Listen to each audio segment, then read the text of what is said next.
បើសួរថាប្រហិតនៅណាឆ្ងាញ់ណាគឺមិនគួររំលងទេជាមួយនឹងប្រហិតត្រីអ៊ីទួងដែលនៅម្ដុំតួគោកនឹងពុកម៉ែបងប្អូនជាពិសេសនៅកន្លែងគាត់គឺមានច្រើនជំរឿសមែនតើមិនថាជាប្រហិតបន្លែទេហើយនៅកន្លែងគាត់គឺថាធ្វើថ្មីភ្លាមអញ្ចឹងទៅរសជាតិគឺជាប់ចិត្តតែម្ដង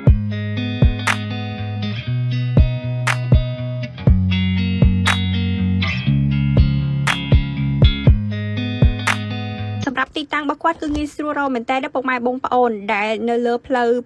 291នៅបឹងកក់ទួគោកនឹងពុកម៉ែបងប្អូនហើយបើនិយាយទៅកន្លែងគាត់គឺចាប់ផ្ដើមបើកពីម៉ោង1រសៀលរហូតដល់ម៉ោង8កន្លះយប់អញ្ចឹងទៅ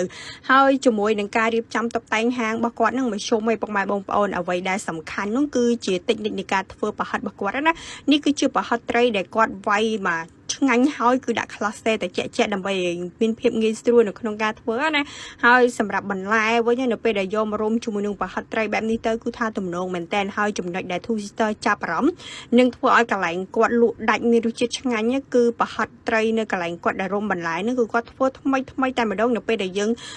កំងទៅគាត់ធ្វើឲ្យអញ្ចឹងណាអញ្ចឹងអ្វីក៏ដោយនៅពេលដែលគេធ្វើថ្មីភ្លាមគឺរសជាតិចេញមកគឺដឹងតែជាប់ចិត្តតែម្ដងណាគេខ្លាចដែរជាមួយនៅកន្លែងគាត់complex comment ប្រាប់ Two Sister ផងព្រោះថា Two Sister ទៅច្រើនដងហើយនៅពេលដែលញ៉ាំជាប់មាត់ទើបអាចថតជាវីដេអូ recommend ទៅកាន់ពុកម៉ែបងប្អូនទាំងអស់គ្នាណាហើយសម្រាប់ប្រហិតនៅកន្លែងគាត់គឺថាមានច្រើនជម្រើសមែនតើអញ្ចឹងយើងអាចជ្រើសរើសបានហើយសម្រាប់ Two Sister គឺជាប់មាត់មែនតើជាមួយនឹងប្រហិតបន្លែក៏ដូចជាគួងបំពងរបស់គាត់នឹងហើយពុកម៉ែបងប្អូននៅពេលដែលទៅញ៉ាំអីគឺ complex ហើយឲ្យសពគ្រឿងទៅដើម្បីយើង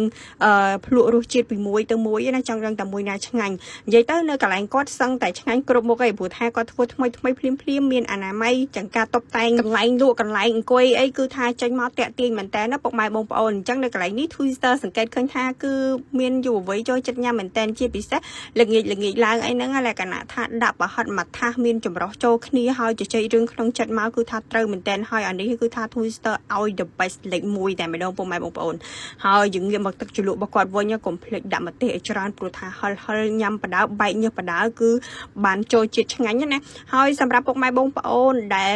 លក្ខណៈថាចង់ញ៉ាំប្រហិតឆ្ងាញ់ហើយអត់ដឹងទៅកន្លែងណាគឺអាចទៅកន្លែងនេះបានប៉ុន្តែ Two Sister ជឿជាក់ថាកន្លែងគាត់មានអ្នកស្គាល់ច្រើនហើយសម្រាប់វីដេអូនេះគឺជូនចំពោះណាដែលអត់ស្គាល់ណាគឺកុំភ្លេចទៅតាម Two Sister ព្រោះថា Two Sister recommend ឲ្យធានាថាมันខកបំណងទេនៅកន្លែងនេះពុកម៉ែបងប្អូនសឹងតែ